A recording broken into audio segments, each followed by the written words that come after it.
لما تبقى في حصة انجليزي وربك يسترها معاك. تمام يا ولاد، خلاص كده كله فاهم؟ يا مستر فاهمين جدا حتى بص. طيب يا عم الفاهم، قوم قول لي اخر حاجة كنت بقولها ايه؟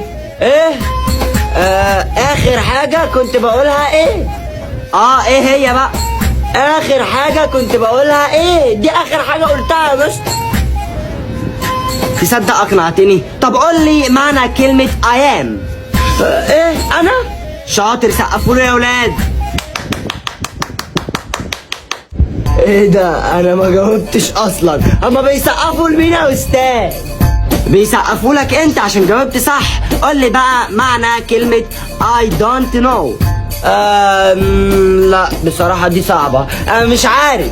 فعلا معناها انا لا اعرف. سقفوا له تاني. الفراجيلات ده المستر المتخلف ده. قول لي بقى يا خلود معنى كلمة واي. وبعدين بقى هو عمال يسأل فيا انا ليه؟ كفاية بقى. ليه يا مستر ليه؟ برافو عليك، معنى واي لماذا. انت هايل، سقفوا له تاني. الحمد والشكر لك يا رب.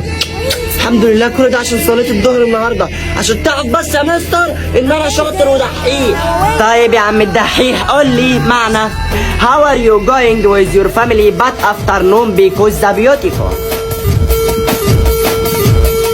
مستر ممكن اروح الحمام؟